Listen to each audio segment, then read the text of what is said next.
성경은 인류의 시작과 함께 한 가정의 비극을 다루고 있습니다. 세상에는 아담과 하와뿐입니다. 그런데 아들을 낳았습니다. 얼마나 복된 아들이겠습니까? 그 이름을 가인이라 이름을 붙였고, 또 하나 뒤를 이어 아벨을 낳았습니다. 가인과 아벨은 형제입니다. 세상에 둘도 없는 형제입니다. 사방천지를 바라보아도 친구는 하나도 없습니다. 그렇다면 그 형제는 얼마나 소중한 관계이며 절대적인 관계이며 뗄래야 뗄 수 없는 관계일 것입니다. 그런데 형의 마음속에 시기와 분노와 마침내는 그것이 발전해서 자기 동생을 살해하는 살인극이 벌어집니다. 얼마나 비참한 일입니까? 아마 부모 입장에서 보면 마음이 무너지고 가슴이 찢어지는 아픔을 느꼈을 것입니다. 여기서 오늘 우리는 그런 것을 깨달을 수 있습니다. 모든 가정들이 행복하기를 바라지만 원치 않는 불행과, 모든 가정들이 화목하기를 바라지만 원치 않는 갈등과 문제들이 도사리고 있다고 하는 것을 우리에게 교훈해주고 있는 것입니다. 오늘 소개하는 야곱의 가정도 그렇습니다. 이 가정도 보면 형제의 난이 뱃속에서부터 일어나고 있는 것을 볼 수 있습니다. 뱃속에서부터 형제가 갈등하면서 다툰다, 예사로운 일이 아닐 것입니다. 다툼의 이유는 다른 것이 아니라 내가 먼저 세상에 발을 내놓겠다는 것입니다. 어머니 뱃속에서 내가 먼저 나가서 형이 되겠다는 것입니다. 먼저 나온 아들을 에서라 했고, 발뒤꿈치를 붙들고 나온 동생을 야곱이라 이렇게 이름을 주었습니다. 살면서 야곱은 경쟁의식이 대단했던 것을 볼 수 있습니다. 팥죽 한 그릇으로 장자권을 가로채기도 하고, 또한 아버지를 속여서 형이 받을 축복을 가로채기도 합니다. 이러한 행동을 통해서 형 에서의 마음속에는 동생 야곱에 대한 분노, 그리고 동생에 대한 미움이 자리 잡게 됩니다. 그리고 그 동생을 죽여야 되겠다고 하는 앙심을 품게 됩니다. 이것을 안 어머니는 창세기 27장 43절에서 44절에 보면 이렇게 아들에게 말합니다. 네 형이 너를 죽여 한을 풀려 하니 그 한이 풀릴 때까지 내 오라버니 집에 가 있거라, 이렇게 말을 합니다. 그래서 야곱은 정처 없는 길을 떠나게 됩니다. 에서의 칼날을 피해, 형의 칼날을 피해 외삼촌 라반의 집으로 가서 20년 동안 종살이, 머슴살이를 합니다. 밤낮을 가리지 않고 추위와 더위를 가리지 않고 일만 합니다. 나중에는 야곱은 변칙적으로 재산을 모으게 됩니다. 자, 야곱은 거기서 결혼도 했겠다, 자식도 낳을 만큼 낳았겠다, 재산도 모을 만큼 모았겠다. 이제는 고향이 그리워집니다. 그래서 모든 것을 이끌고 고향을 찾아갑니다. 야복강만 넘기만 하면 꿈에도 그리던 그 땅을 밟을 수 있습니다. 그리고 꿈에도 그리던 고향 산천을 볼 수가 있습니다. 부모 형제를 만날 수가 있습니다. 그런데 들리는 소문이 너무너무 불길한 소문이 들려옵니다. 형 에서가 400명의 장정을 거느리고 진을 치고 야곱을 기다리고 있다는 것입니다. 창세기 27장 41절에 보면 내가 내 아우 야곱을 죽이리라 그랬어요. 그런데 20년 세월이 지났어요.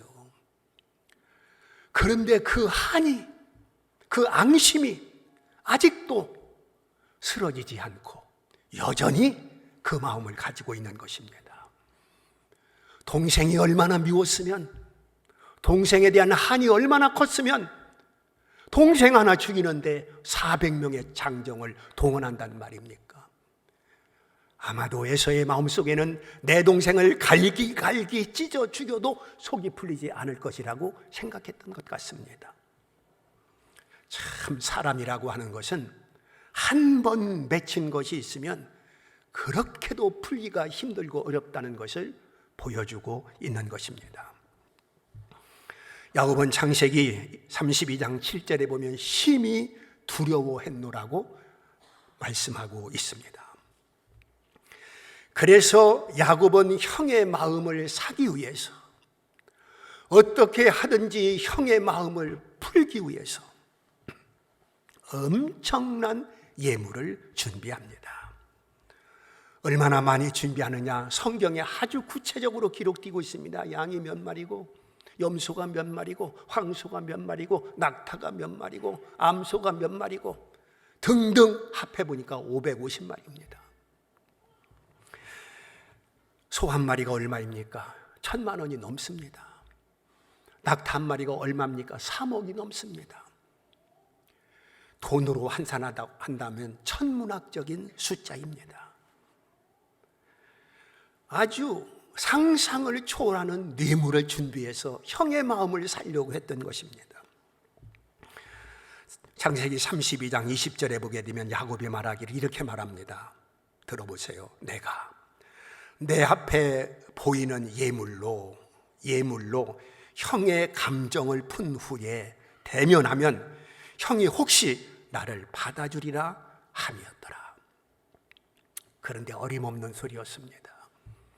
그 엄청난 예물로 형의 마음을 풀어보려고 했지만 그것 가지고 형의 마음이 풀리지 아니했습니다.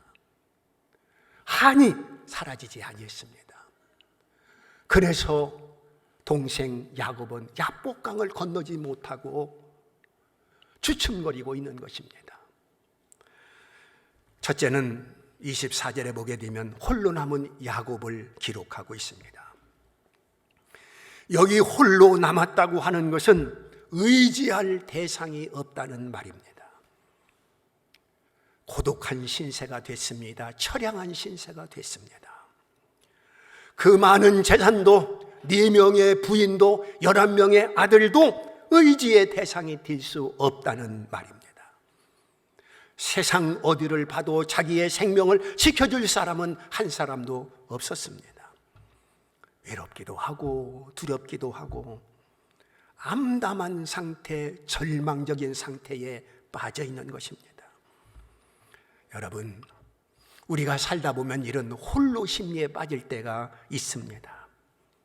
아내도 소용없어, 자식도 소용없어, 남편도 소용없어, 그저 나는 버려진 인간이야, 쓸모없는 인간이야, 차라리. 그래서 극단적인 선택을 하는 사람이 얼마나 많습니까? 바쁘게 산 사람, 혹은 악착같이 산 사람, 혹은 나만 생각하고 앞만 바라보고 산 사람, 이런 사람에게서 흔히 나타나는 일종의 우울증이라고 볼 수 있습니다. 혹은 믿음이 있다고 하는 성도들 중에도 기도해도 소용없어, 하나님은 나를 버렸는가 봐, 교회 친구들 만나기 싫어, 교회 가기도 싫어, 이런 영적 우울증에 빠지는 사람도 교회에서 찾아볼 수 있습니다. 두 번째, 24절에 있는 말씀을 계속 보면 씨름을 거신 하나님에 대해서 기록을 해놓고 있습니다. 어떤 사람이 찾아왔습니다. 생면부지의 사람입니다. 그런데 다짜고짜 야곱하고 씨름을 하자는 것입니다. 치열한 씨름판이 벌어졌습니다. 허벅지 관절, 즉 환도뼈가 부러질 정도로 씨름을 해야 했으니 얼마나 치열한 씨름입니까? 죽느냐 사느냐 하는 씨름입니다. 네가 이기느냐 내가 이기느냐 하는 승부욕을 가진 씨름입니다. 아마도 야곱은 이기기 위해서 몸부림을 치고 발버둥을 치고 애를 쓰면서 힘력을 다 기울였을 것입니다. 오늘 우리는 여기서 씨름을 거신 분이 바로 하나님이라는 사실입니다. 하나님이 찾아오신 거예요. 하나님은 야곱에게 먼저 찾아오시고 씨름하자고 씨름을 거신 분도 바로 하나님이셨습니다. 형이 자기를 죽이기 위해서 400명을 동원시켜 자기 올 때를 기다리고 있는데 의지할 것도 없고 의지할 대상도 없고 세상에 위토리가 된 자기에게 누구 하나도 자기를 도와줄 사람이 없는 바로 그때에 자기를 찾아온 사람은 하나님이신 줄 믿습니다. 하나님이 찾아오셨어요. 여러분, 우리가 세상에 살다 보면 어려운 일이 왜 없습니까? 답답한 일이 왜 없겠습니까? 어떤 사람은 말기암으로 인해서 신음하고 고통하는 사람이 있더라고요. 어떤 사람은 사고를 당해 큰 위험에 빠져 있는 사람도 있더라고요. 내가 시련을 겪고 고통을 당하고 어려움을 겪고 있을 때에 하나님이 나를 떠난 것이냐? 아니라는 것입니다. 하나님께서 나를 버린 것이냐? 하나님께서 나의 등 뒤에 숨어 계시는 것이냐? 그렇지 않습니다. 하나님은 여전히 나와 함께 계셨고 하나님은 여전히 나의 손을 붙들고 계셨고 하나님은 여전히 내 생활 속에 개입해 계신다는 사실입니다. 하나님은 아프게 하시다가 그 손으로 고치시는 분이라고 욥은 고백하고 있습니다. 욥기 5장 18절 말씀을 보면 하나님은 아프게 하시다가 싸매시며 상하게 하시다가 그의 손으로 고치시나니 라고 말씀하고 있습니다. 내가 실패한 현장에 그렇게도 절친했던 사람은 떠나가고 나의 실패한 그 현장에 그동안 나를 돕겠다고 했던 사람도 말없이 떠나가고 나 홀로 남아있을 때 여전히 찾아와 나의 손을 붙드시는 분은 바로 하나님인 줄 믿습니다. 하나님은 구경만 하시는 하나님이 아니십니다. 물끄러미 바라만 보시는 하나님이 아니십니다. 온전히 나를 위해서 하나님은 여전히 일하고 계시다고 하는 것을 믿어야 됩니다. 세 번째는 27절 말씀을 보게 되면 야곱이라고 하는 이름입니다. 하나님은 물었습니다. 네 이름이 무엇이냐? 이스라엘 사람들의 이름에는 인격이 들어가 있고 이스라엘 사람들의 이름에는 뜻이 있습니다. 물에서 건졌다고 해서 모세라고 하는 이름을 갖게 됩니다. 반석이라고 해서 베드로라고 하는 이름을 갖게 됩니다. 발뒤꿈치를 붙들었다고 해서 야곱이라고 하는 이름을 갖게 됩니다. 네 이름이 무엇이냐? 이름을 묻는 것은 단순한 이름을 묻는 것이 아니라 그 이상의 질문인 것입니다. 하나님은 이미 야곱을 알고 있습니다. 그 야곱의 처지와 입장과 야곱의 상태를 하나님은 알고 있었습니다. 그래서 하나님이 찾아와 주신 것입니다. 그런데 네 이름이 무엇이냐고 하나님께서 야곱에게 지금 묻고 있습니다. 이 질문은 어떤 질문입니까? 너는 지금까지 어떻게 살았느냐? 무엇을 위해서 살았느냐? 너는 지금 어떤 상태냐? 지금 너는 어디로 향하고 있느냐? 네 인생의 목적은 무엇이냐? 이렇게 지금 야곱에게 하나님께서 묻고 있는 것입니다. 네 이름이 무엇이냐? 야곱은 두려웠습니다. 야곱입니다. 야곱입니다. 대답합니다. 야곱이라고 대답하고 있는 것은 나는 지금까지 인생을 야곱처럼 살았습니다. 그런 대답입니다. 창세기 25장 22절에서 그 아들들이 그의 태 속에서 서로 싸우는지라 어머니 뱃속에서부터 싸움질을 했어요. 25장 26절에 후에 나온 아우는 손으로 에서의 발꿈치를 잡았으므로 그 이름을 야곱이라 하였더라 이렇게 밝혀놓고 있습니다. 형의 발뒤꿈치를 잡고 세상에 나온 자가 바로 야곱입니다. 그러므로 야곱이라고 하는 이름은 실상 슬픈 이름입니다. 경쟁에서 진 이름입니다. 경쟁에서 패배한 이름입니다. 자기가 형이 되고 싶어 그렇게 간절하며 싸움질까지 했는데 결국은 패한 것입니다. 에서에게 다 빼앗겨버린 것입니다. 그러나 야곱은 나는 앞으로 세상을 살아갈 때 남의 발뒤꿈치라도 붙들어야 내가 생존할 수 있고 살아갈 수 있다고 생각을 했습니다.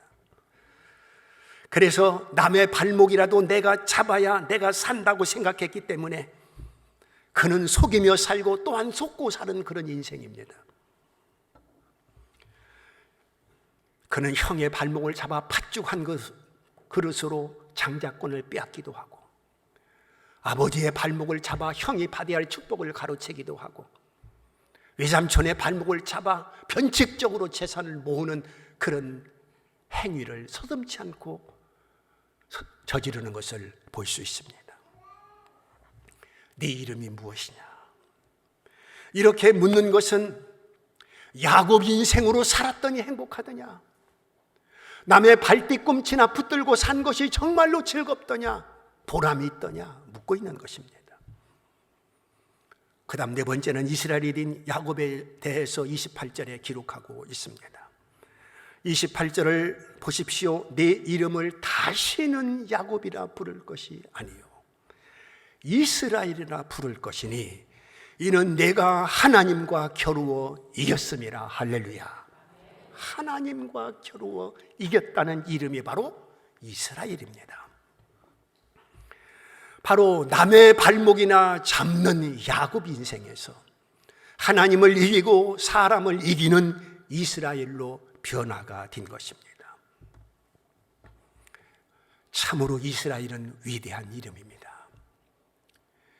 여러분들이 세상에서 어떤 호칭으로 살았든 이제는 하나님의 부름을 받은 날부터 여러분들의 호칭은 변했습니다. 우리에게 새로운 이름, 성도라고 하는 이름을 주었습니다. 혹은 목사, 장로, 권사, 집사라고 하는 이름을 주었습니다. 하나님께서 이 새로운 이름을 준 것은 그 이름답게 살라는 하나님의 뜻이 서려 있다고 생각하지 않습니까? 하나님은 야곱의 이름을 지워버리고 이스라엘이라고 하는 이름을 새롭게 그에게 부여해 주었습니다. 인생을 이스라엘로 산다고 하는 것은 하나님과 씨름해서 이긴다는 뜻입니다. 그리고 사람들에게 승리자가 된다는 그런 의미인 것입니다. 그러면 여기서 말하는 씨름은 무엇을 말합니까? 호세아 선지자가 자세하게 설명해 주고 있습니다. 호세아서 12장 3절에서 4절까지 말씀을 보면 야곱은 모태에서 그의 형의 발뒤꿈치를 잡았고 또 힘으로는 하나님과 겨루되 천사와 겨루어 이기고 울며 그에게 간구하였으며라고 말씀하고 있습니다. 그러므로 야곱의 씨름은 어떤 사람과 붙드는 그런 씨름이 아니라 하나님과 나와의 관계된 기도라고 하는 것을 우리에게 보여주고 있는 것입니다. 씨름은 바로 기도요. 보통 기도가 아니라 바로 눈물의 기도요, 애절한 기도요, 허벅지 관절이 위골되는 기도요, 축복해주지 아니하면 놓지 않겠다는 기도라는 것을 말씀하고 있습니다. 그러면 기도를 왜 씨름으로 표현했을까? 많은 경기들이 있습니다. 뭐 축구도 있고요, 야구도 있고요, 배구도 있고요. 많은 경기들이 있는데 씨름으로 표현한 것은 의미 있다고 보여집니다. 씨름을 하기 위해서는 반드시 무릎을 꿇습니다. 그리고 상대의 삿발을 잡습니다. 기도가 그런 것입니다. 기도는 하나님 앞에 무릎을 꿇는 것입니다. 그리고 상대의 삿발을 붙듯이 하나님께서 나를 붙드시고 내가 하나님을 붙드는 것이 기도라는 것입니다. 울면서 붙드는 것입니다. 홀로 남아 억울해서 울고 또한 허벅지 관절이 위골되어 아파서 울고 하나님이여 축복해 주시옵소서 그래서 울고 우는 것이 기도라고 하는 것을 보여주고 있습니다. 야곱은 축복하지 아니하면 놓지 않겠다고 이 밤이 다 샌다 할지라도 새벽이 간다 할지라도 하나님이 나에게 은혜를 베풀어 주지 아니하시면, 하나님이 응답해 주지 아니하시면 나는 결코 하나님을 놓을 수 없다고 그는 애절하게 몸부림치고 있는 것입니다. 이게 살아있는 기도요, 능력 있는 기도요, 응답받는 기도라고 하는 것을 보여주고 있습니다. 여러분, 우리가 세상을 살아갈 때 세상이 그렇게 만만하지 않습니다. 결코 쉬운 세상이 아닙니다. 이러한 세상을 여러분들이 살아갈 때에 내 마음대로 안 될 때가 얼마나 많습니까? 내 계획대로 안 될 때가 얼마나 많습니까? 일이 꼬이고 뒤틀릴 때가 얼마나 많습니까? 이럴 때 우리는 믿음의 지혜를 가져야 됩니다. 아, 하나님께서 나랑 씨름하자고 하는구나. 그게 믿음의 지혜입니다. 여러분들이 힘들수록 하나님과 씨름이 필요합니다. 여러분들이 어려울수록 하나님과 씨름이 필요합니다. 하나님과 기도해야 살 길이 열리는 것입니다. 우리가 세상을 가려면 관계 속에서 살게 마련입니다. 우리는 어쩔 수 없는 사회적 인간입니다. 어떤 철학자는 사회적 동물이라고 그랬어요. 우리는 관계 속에서 웃기도 하고 행복하기도 하고 즐겁기도 합니다. 그것만 있으면 얼마나 좋겠습니까? 그러나 우리의 관계는 때로는 갈등합니다. 때로는 분노합니다. 때로는 미움이 생깁니다. 때로는 원수가 생기기도 합니다. 서로 믿고 사랑해야 할 대상과 그 악한 관계가 되었을 때에 우리 믿는 성도들의 입장은 어떻게 처신하는 것이 성경적이고 하나님의 뜻인가를 헤아려야 된다고 하는 것을 오늘 교훈해주고 있는 것입니다. 오늘 성경은 이렇게 대답합니다. 그 사람과 싸우지 말고 나랑 싸워. 그 사람과 상대하지 말고 나랑 상대해. 이게 하나님의 뜻입니다. 그 사람이 아무리 원수 같다 할지라도, 주먹으로 한 대 치고 싶은 사람이라 할지라도 그 사람과 상대하지 말고 하나님과 상대하라는 것입니다. 그 사람과 싸우다 보면 결과적으로 나만 상처 입고, 나만 손해보고, 나만 억울해서 밤잠 이루지 못하고, 나만 억울해서 밥맛 없고, 나만 손해라는 것입니다. 여러분, 하나님이 왜 야곱을 찾아왔습니까? 하나님의 야곱을 찾아온 이유가 무엇입니까? 형 에서와 싸우지 말고 나하고 싸우자고 찾아온 것입니다. 형 에서와 싸우면 둘 중에 하나는 죽어. 누가 죽겠어? 네가 죽어. 네가 어떻게 400명을 이길 수 있어? 그러니 에서와 싸우지 말고 나랑 싸우자. 그래서 하나님께서 야곱을 찾아와 씨름을 요청한 것입니다. 여러분 살면서 죽이고 싶도록 미운 사람이 있습니까? 도저히 용서할 수 없는 사람이 있습니까? 그 사람과 직접 싸우지 마십시오. 그 사람을 상대하지 마십시오. 하나님과 싸우십시오. 하나님 앞에 무릎 꿇고 하나님의 삿발을 붙드십시오. 그것이 바로 내가 살 수 있는 길이라고 하는 것을 알아야 됩니다. 여러분, 가정의 행복은 어떻게 만들 수 있습니까? 여러분 중에 남편 때문에 속상한 사람이 있습니까? 제가 손 들어보라고 하지 않겠습니다. 여러분, 남편과 상대하는 것이 아니라 하나님과 상대해야 됩니다. 여러분, 그게 행복한 관계 만들 수 있는 비결입니다. 속상한 일이 있으면, 마음 아픈 일이 있으면 다 무릎 꿇고 하나님 앞에 일러 바치세요. 남편이 술을 먹고 행패를 부려요, 하나님. 남편이 날 무시하고 손찌검까지 해요. 남편이 나보다 미스킴을 더 좋아해요. 하나님 앞에 다 일러 바쳐. 그러면 하나님께서 알았다. 하나님이 해결해 주시는 것입니다. 여러분, 시간이 좀 걸릴지는 몰라도 결국은 하나님의 손에 모든 것이 달려있는 것입니다. 하나님과 상대하지 않고 그 사람과 상대하면 큰 싸움 납니다. 사네 못 사네 상처만 남습니다. 그게 더 심각하게 지나가면 결국은 남남이 돼버리는 것입니다. 그렇기 때문에 상대가 누구냐? 우리는 나를 미워하는 그 사람이 아니라 하나님을 상대해서 하나님과 싸우는 것입니다. 그러면 하나님께서 다 원만하게 이루어 주시는 것입니다. 여기 보면 결국은 야곱이 하나님을 이겼다고 성경에 기록하고 있습니다. 놀라운 사실입니다. 어떻게 사람이 하나님을 이길 수 있는가? 이것은 불가능한 일입니다. 하나님이 이겼다고 하는 것은 하나님이 져주셨다는 말입니다. 하나님을 이겼다고 하는 것은 응답을 받았다는 말입니다. 하나님께서 허락해 주셨다는 말입니다. 내가 너무 연약하고 부족한 것을 아시기 때문에 하나님 아버지가 져주시는 것입니다. 내 처지와 입장이 너무 딱하기 때문에 하나님께서 긍휼을 베풀어 주시는 것입니다. 여러분 한번 생각해 보십시오.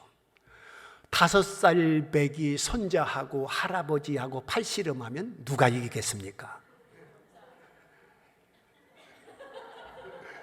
당연히 할아버지가 집니다. 5살 배기 아들하고 아버지하고 팔씨름을 한다? 아니, 그 5살 배기 아버지가 이겨서 무슨 영광이겠습니까? 아버지가 집니다. 왜? 져주는 것입니다. 하나님과 나 사이도 마찬가지입니다. 하나님과 씨름하면 하나님이 져주십니다. 여러분 자동차가 필요합니까? 자동차 걸고 한번 씨름해 보세요.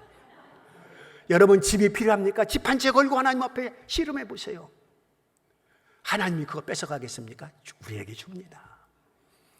우리 성도들이 똘똘 뭉쳐가지고 그냥 연합으로 하나님과 씨름을 했더니 이 예배당을 주시더라고요. 이런 하나님이십니다. 야곱은 이스라엘이 딘 후에 완전히 달라졌습니다. 자기의 형이 두려워서 400명 용사가 두려워서 꽁무니를 빼던 그가 이제는 제일 앞장섰습니다. 왜냐하면 하나님이 책임져 주신다는 자신감이 생겼습니다. 하나님을 이겼는데 형인들 못 이기랴. 하나님을 이겼는데 400인 장정들을 내가 못 이기랴. 이런 담대함과 이런 용기가 생긴 것입니다. 그래서 제일 앞장섰습니다. 야곱의 이름으로 만난 것이 아니라 이스라엘 이름으로 형을 만났습니다.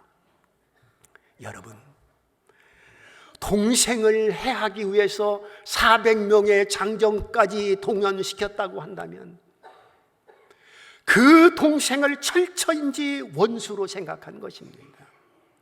갈기갈기 찢어 먹어도 시원찮다고 생각한 것입니다. 그런데 어떻게 됐습니까? 동생을 미워하던 그 악한 감정이 순식간에 사라지고 동생을 죽이겠다고 하는 그런 잔인한 마음이 순식간에 사라지고 완전히 180도로 성화가 됐습니다. 창세기 34장 4절 말씀을 보게 되면 5가지 태도의 변화를 우리에게 기록해주고 있습니다. 거기 보면 첫째 에서가 달려왔어요. 두 번째는 그를 맞이했어요. 세 번째는 목을 끌어안고 허깅을 했어요. 네 번째는 입을 맞추었어요. 5번째는 엉엉 울었어요. 그때 야곱은 뭐라고 말합니까? 형을 본즉 하나님을 뵙는 것 같다. 이렇게 표현을 합니다. 만약에 여러분 생각해 보십시오. 야곱이 형을 직접 상대했다고 한다면 어떻게 됐겠습니까? 야곱은 죽었습니다. 하나님을 상대하니 하나님이 에서를 책임져 주셔서 그의 마음을 하나님께서 주물러서 온유하게 만들고 동생을 사랑할 수 있는 긍휼심을 하나님께서 심어주신 것입니다. 이건 하나님만 하실 수 있는 것입니다. 이것은 어떤 무기로, 어떤 힘으로, 어떤 능력으로 그 마음을 바꾸는 수 없습니다. 그 마음을 만드신 하나님만이 하실 수 있는 것입니다. 교회가 은혜가 떨어지면 하나님 중심에서 인간 중심이 되기가 쉽습니다. 사람들이 이성을 잃고 다 감정에 앞서 네 편 내 편 갈라지고, 네가 잘했느니 네가 잘못했느니, 이렇게 판이 갈라져서 싸움을 하게 되어 있습니다. 이때 사람과 싸우려고 하지 말고 하나님과 싸워야 됩니다. 만약에 사람과 싸우다 보면 모든 성도들이 상처를 입습니다. 문제는 더 심각하게 커질 수밖에 없습니다. 그리고 나중에는 교회가 두 쪽이 나버립니다. 그러므로 우리는 어떤 위기 앞에서, 어떤 문제 앞에서, 어떤 시련 앞에서 그 사람과 직접 상대하는 것이 아니라 오직 하나님과 상대를 해야 되는 것입니다. 그것이 바로 살 길이고 문제가 해결되는 비법이라고 하는 것을 우리에게 보여주고 있습니다. 이제 말씀을 맺겠습니다. 우리는 관계 속에서 살아가고 있습니다. 부부관계, 형제관계, 혹은 사제관계, 혹은 친구관계. 좋은 형제관계로 사는 것이 부모를 기쁘시게 하는 것이라고 하는 것을 우리는 모르지 않을 것입니다. 여러분, 야곱의 부모들은 항상 살얼음판을 걷는 심정으로 살았을 것입니다. 20년 전에 고향을 떠나 먼 타향으로 간 그 야곱이 부모 입장에서 얼마나 보고 싶었겠습니까? 그러나 부를 수가 없습니다. 왜냐하면 에서가 오기만 하면 죽이겠다고 칼을 갈고 있으니, 한을 풀지 못하고 있으니 어떻게 둘째 아들을 오라고 할 수가 있겠습니까? 그런데 이제는 형과 동생이, 동생과 형이 우애를 나누고 사랑으로 하나가 되고 화해를 하고, 그 부모가 얼마나 기뻤겠습니까? 이게 효도예요, 사실은. 행복한 관계 만들기에 중요한 성경 구절이 있는데 다윗의 고백입니다. 시편 109편 4절에 있는 말씀을 보면 나는 사랑하나 그들은 도리어 나를 대적하니 나는 기도할 뿐이라. 나는 기도할 뿐이라. 그렇습니다. 자기를 대적하는 세력들이 많이 있어요. 자기를 대적하는 세력들을 죽이기 위해서 힘으로 강으로 대한 것이 아니라 하나님 앞에 기도할 뿐이라. 군사를 동원시킨 것이 아니라 예리한 칼을 앞세운 것이 아니라 나는 하나님 앞에 기도할 뿐이라. 모든 것을 하나님 앞에 맡기고 하나님의 처분을 바라고 하나님의 뜻을 구한 것을 알 수가 있습니다. 여러분, 기도하는 것은 대적자와 상대하는 것이 아니라 하나님과 상대하는 것이라고 하는 것을 알아야 됩니다. 하나님과 씨름하여 남의 환도뼈가 부러지기를 간절히 애원하는 것이 아니라 내 환도뼈가 부러지기를 하나님 앞에 원해야 되는 것입니다.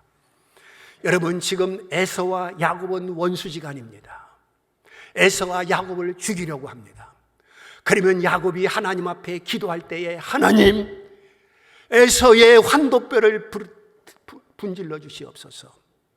에서의 환도뼈를, 에서의 허벅지 관절을 끊어 주시옵소서. 그렇게 기도해야 되지 않겠습니까? 그런데 하나님은 에서의 허벅지 관절을 끊어놓은 것이 아니라 야곱의 환도뼈, 야곱의 허벅지 관절을 위골시켰습니다. 무엇을 말합니까? 우리가 하나님 앞에 기도할 때 하나님, 저 아무리 생각해도 저 미운 시어머니 환도뼈 좀 부러지게 하옵소서. 그렇게 기도하는 게 아니라는 것입니다. 하나님, 내 환도뼈를 부러뜨려 주옵소서. 시어머니가 기도할 때 저 얄미운 며느리 환도뼈 좀 부러뜨려 주시옵소서. 그게 아닙니다. 내 환도뼈를 부러뜨려 주시옵소서. 여러분, 자식을 위해서 기도할 때에 하라는 공부는 안 하고 저렇게 못된 짓만 하고 있는 저 자식 좀 어떻게 하나님 환도뼈를 부러뜨려 주시옵소서. 아닙니다. 주여, 이 어미의 환도뼈를 부러뜨려 주시옵소서. 주여, 이 애비의 환도뼈를 분질러 주시옵소서. 오늘 우리에게 이 교훈을 주고 있는 것입니다. 우리는 한 걸음 더 나가서 내 눈뼈도 부러져 볼 것만 보게 하시고, 내 귀뼈도 부러져 들을 것만 듣게 하시고, 내 입뼈도 부러져 할 말만 하게 하옵소서. 이것이 바로 행복한 관계를 만드는 비결인 것입니다. 기도하겠습니다. 우리를 사랑하시는 아버지 하나님, 오늘 우리는 태어나서부터 죽을 때까지 관계 속에서 살아가는데 그 원만한 관계도 있지만은 불편한 관계가 얼마나 많습니까?